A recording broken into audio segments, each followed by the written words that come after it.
Hey there! Welcome back to English Flow Story. I'm your host, and before we dive into today's story, I need to ask you something real quick. And be honest with me, okay?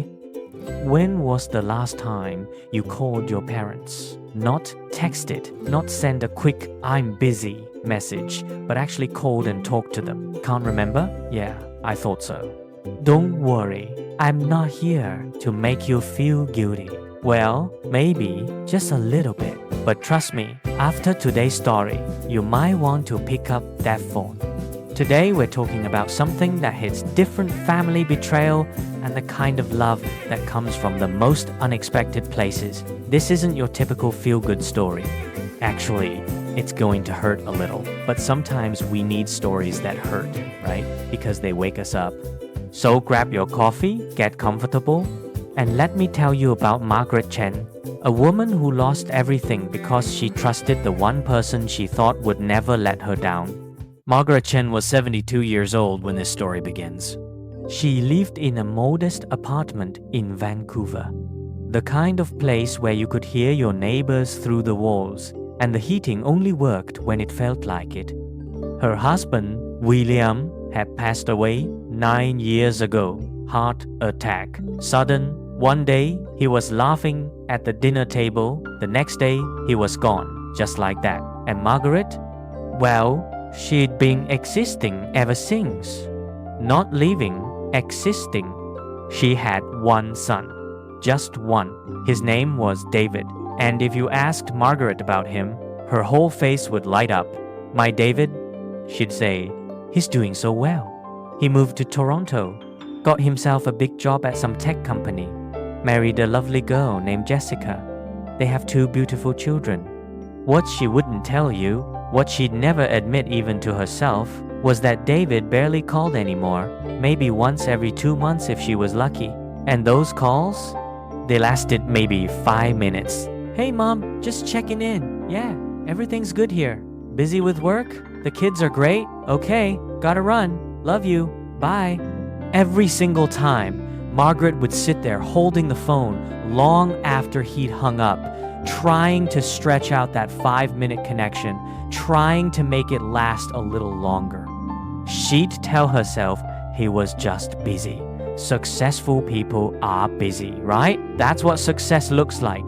Being too busy for your mother is basically a sign you've made it. Yeah. Keep telling yourself that Margaret. Her daily routine was heartbreakingly simple. She'd wake up at 6 a.m. Not because she wanted to, but because when you're alone, sleep becomes this weird luxury you can't quite afford. She'd make tea, always in William's old mug, because using it made her feel less alone. She'd watch the morning news, clean an already clean apartment, and wait. Waiting was her full-time job now. Waiting for the phone to ring. Waiting for David to remember she existed. Her neighbor, Mrs. Rodriguez, would sometimes knock on her door. Margaret, come down to the community center with me. They have bingo on Thursdays. But Margaret would always say no. What if David called while she was out? What if he needed her and she wasn't there? The irony would be funny if it wasn't so sad. Months turned into years. Birthdays came and went. David would send money, always money, never himself. $200 here, $500 there, like he was paying a bill. Like she was a subscription service he needed to maintain, but didn't actually want to use. And Margaret? She deposited the money and never spent it. She kept it all in a separate account. For when David visits, she'd tell the bank teller, I'll cook him a big meal. His favorite Peking duck, it's expensive, you know, I need to save up. The bank teller would smile sadly, the kind of smile that said, oh honey, he's never coming.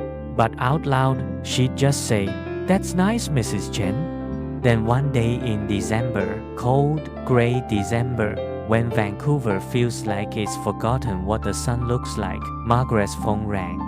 She almost dropped her tea. The phone never rang anymore except for spam calls, trying to sell her duck cleaning or tell her she'd won a cruise. She definitely hadn't won. But this time, the caller it said, David. Her hands shook as she answered, hello? David. Hey, Mom! His voice sounded different, warmer somehow. How are you doing? I'm fine, dear. So good to hear your voice. Is everything okay? Are the kids alright? Everyone's great, Mom.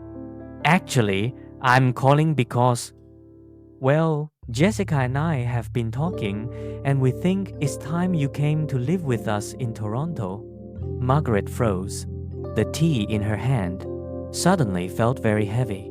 Live with you? She repeated, not quite believing it. Yeah, Mom. You're getting older, and we worry about you being alone out there. We have a big house now, 4 bedrooms. One could be yours. You'd have your own space, your own bathroom. And the kids, Mom, they're asking about you all the time. When's Grandma coming? They keep saying. Tears started rolling down Margaret's face. She couldn't help it. After all these years of waiting, of hoping, of making excuses for him, he finally wanted her. He finally remembered she existed. I don't know what to say, David. Say yes, Mom. I'm actually in Vancouver right now. Business trip. I can come see you tomorrow and we can talk about everything. Figure out the logistics. You're here in Vancouver and you want to see me? Of course I do. You're my mother. That night, Margaret couldn't sleep. She cleaned the apartment 3 times. She went to the store and bought ingredients for all of David's favorite foods. She pulled out the photo albums and looked through pictures of David as a child, as a teenager, at his wedding. He's coming home, she whispered to William's photo on the nightstand. Our boy is finally coming home. The next day, David showed up at noon sharp. He looked good, expensive suit, nice watch, that confident posture of someone who'd made it in life. Margaret hugged him so tight, she thought she might crack one of his ribs. Mom, you look great, he lied. She didn't look great. She looked old and tired, and like someone who'd spent years waiting for something that never came. They sat down, and Margaret brought out enough food to feed a small army. David ate politely, checking his phone occasionally, which Margaret tried not to notice. So, he said, pushing his plate away, let's talk about the move. The thing is, Mom, your apartment here is not worth much, but in Toronto, the real estate market is crazy expensive. We need to sell this place to help cover costs.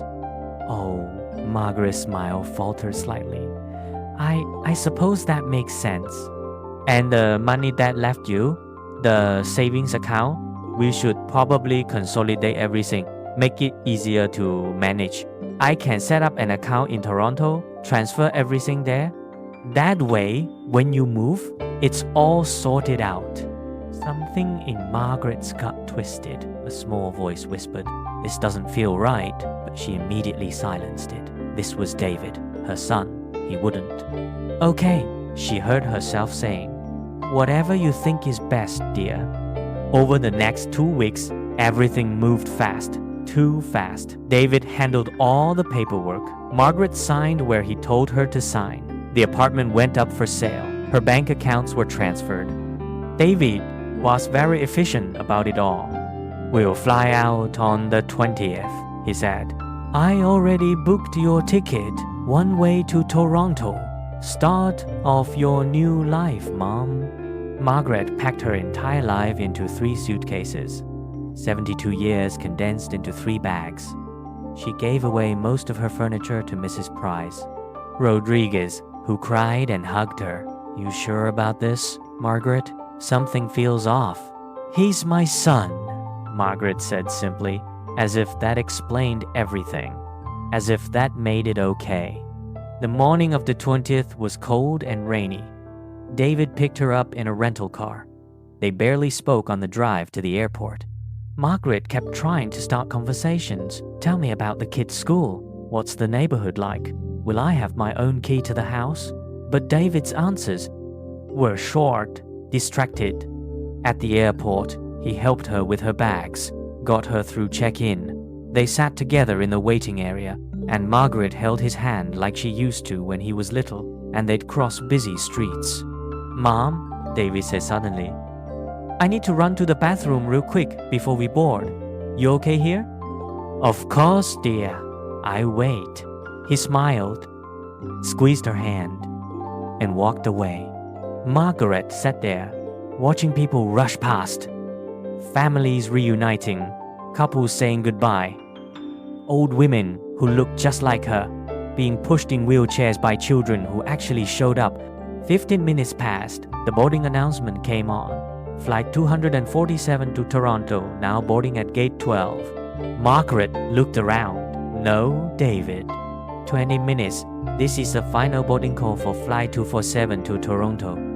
Panic started creeping in. Where was he? 30 minutes. The gate agent made an announcement. Flight 247 to Toronto has now departed. Margaret's heart stopped. She looked at her boarding pass, then at the now empty gate. She stood up, legs shaking, and walked to the counter. "Excuse me," her voice was so small. "My son, we were supposed to board together. Flight to Toronto." He went to the bathroom.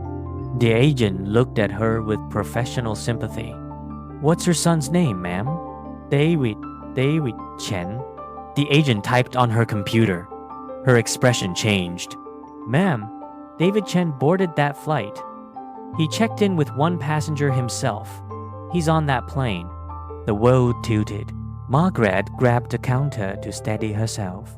"No," she whispered. "No, that's not. He wouldn't." "Ma'am, I'm sorry, but the flight has departed. If you need to rebook." "I gave him everything." Margaret's voice cracked. "I sold my home. I gave him my money. All of it," he said. "He said we'd go together," he said. The agent's face softened with understanding and horror. "Ma'am, I think you need to speak with security. Let me call someone." What followed was a blur. Airport security, police, questions Margaret couldn't really answer because her brain had stopped working properly. They showed her footage. David checking in alone, David boarding alone, David never once looking back. One officer, a woman named Sarah Thompson, sat with Margaret in a quiet office. "Mrs. Chen, I need to ask you some difficult questions. Did your son take money from you?" "He's my son," Margaret said numbly. Like that was still an answer that made sense. "I understand. But did he access your accounts? Sell your property?" "He was helping me move to Toronto to live with him." Officer Thompson exchanged looks with her partner. "Mrs. Chen, we've contacted the Toronto police. The address your son gave you, it's an empty lot. There's no house. And the phone number he's been using is about to be disconnected." That's when it truly hit Margaret. That's when her brain finally accepted what her heart already knew. David hadn't come back for her. He'd come back for her money. And she'd given it to him. All of it. Every penny she and William had saved, the apartment they'd bought 40 years ago, the life insurance policy, gone. She was 72 years old, sitting in an airport security office with nothing, nowhere to go, no one to call. Officer Thompson watched this elderly woman crumble and felt something break in her own chest. "Mrs. Chen," she said gently, "do you have anywhere to stay tonight? Any friends or family?" Margaret shook her head. She couldn't speak anymore. If she spoke, she'd start crying. And if she started crying, she'd never stop. "Okay," Officer Thompson said, making a decision that probably violated several protocols. "Here's what's going to happen. My shift ends in an hour. You're coming home with me tonight? We'll figure everything else out tomorrow." "I can't. You don't have to." "I know I don't have to. I want to. My mother was alone at the end. No one helped her. I can't watch that happen to someone else." That night, Margaret stayed in the Thompson family's guest room. Sarah's husband, Michael, was kind but quiet. Their teenage daughter, Emma, kept peeking in to check on the grandma lady, as she called Margaret. Sarah made soup chicken noodle, simple and warm. Margaret ate mechanically, tasting nothing. What happens now? Margaret finally asked. Now we file a police report. What your son did is elder fraud. It's a serious crime. The police in Toronto will investigate. Will I get my money back? Sarah hesitated. I don't know. Probably not all of it. Maybe not any of it. These cases are complicated. Margaret nodded. She'd expected that answer. But here's what else happens, Sarah continued. You're going to stay with us while we sort this out. No arguments. We have the space.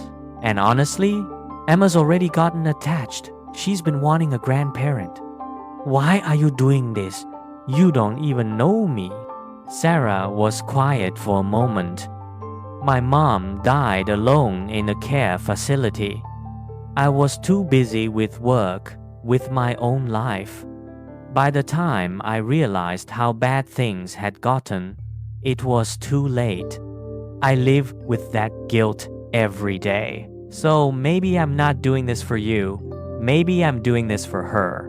Or maybe I'm doing this because it's the right thing to do, and not enough people do the right thing anymore. Weeks turned into months. The police investigation went nowhere. David had been careful, done everything legally. Margaret had signed papers transferring her assets. She'd agreed to sell the apartment. Technically, no laws were broken. Morally, he destroyed his mother. But the law doesn't care about morals. Margaret stayed with the Thompsons. She insisted on helping around the house, cooking, cleaning, anything to feel less like a burden. Emma started sitting with her in the evenings, learning to knit. Michael built her a small bookshelf for the room. Sarah included her in family dinners, family outings, family decisions. One night, 6 months after that terrible day at the airport, Sarah and Margaret sat together having tea. Emma was upstairs doing homework. Michael was watching TV in the other room. I got an email today, Margaret said quietly, from Jessica, David's wife. Sarah tensed. What did it say? She's divorcing him. Apparently, I wasn't the only one he was stealing from. He'd been embezzling from his company. They fired him, charged him with fraud. He's facing jail time. How do you feel about that? Margaret was quiet for a long time. I don't know. He's still my son. Part of me still loves him. Part of me will always love him, even though I know I shouldn't. Even though he destroyed me, that's the curse of being a mother. You love them even when they don't deserve it. That's not a curse, Sarah said softly. That's just love. Messy, complicated, sometimes stupid love, but love nonetheless. He called, from jail, asked if I'd visit, asked if I'd forgive him. Will you? I don't know. Maybe someday, but not yet. Right now, I'm still too angry, too hurt, and honestly, I'm too busy being happy. Sarah smiled. Happy? For the first time in 9 years, I'm not waiting anymore. I'm not sitting by the phone hoping someone will remember I exist. I have Emma teaching me how to use Instagram. I have Michael's terrible dad jokes at dinner. I have you bringing me tea and gossiping about your co-workers. I have a family again, not the one I thought I'd have, but the one I needed. You are part of this family now. You know that, right? Margaret's eyes filled with tears. How did I get so lucky? To lose everything and somehow end up with more than I started with. That's not luck, Sarah said. That's life giving you what you deserve, finally. So here's where I probably should wrap this up with some neat little bow, give you a moral of the story, tell you what to think, but you know what? You're smart. You already know what this story means. Maybe it's about being grateful for what you have before it's gone. Maybe it's about how family isn't always blood. Sometimes it's the people who choose you when everyone else has left. Maybe it's about karma, catching up with people who deserve it. Or maybe, and hear me out here, maybe it's about you sitting there thinking about your own parents right now, feeling a little guilty. Good, use that. Margaret's story ended okay, better than okay actually, but not everyone gets that lucky. Not every kind stranger picks up the broken pieces. So before you close this tab and move on with your day, do me a favor. Call your parents, call your grandparents, call whoever raised you and loved you and probably still worries about you even though you're a grown adult who can technically handle your own life. And when they answer, because they will, they've probably had their phone nearby. Just in case you called, don't just do the obligatory, "Hey, how are you? Okay, great, gotta go" thing. Actually, talk to them. Ask them about their day. Tell them about yours. Let them know they're not just people you call out of obligation. Because here's the thing, nobody likes to talk about. They won't be around forever. And you don't want to be the person who realized too late what you had. David learned that lesson the hard way. Sitting in a jail cell, facing years away from his kids, divorced, disgraced, alone. All for what? Money that's already spent? A moment of greed that cost him everything that actually mattered? Don't be David, please. For the love of everything, don't be David. Okay, I'm stepping off my soapbox now. Thanks for listening to today's story on English Flow Story. If it made you feel something, anger, sadness, guilt, hope, whatever, leave a comment below. Tell me about it. And if you learned something or just want more stories that make you think, hit that subscribe button. Next time, we're talking about second chances and whether people really can change. Spoiler alert, the answer's complicated. Until then, go call your family. Seriously, do it right now. This video will still be here when you get back. Take care of yourselves and take care of each other.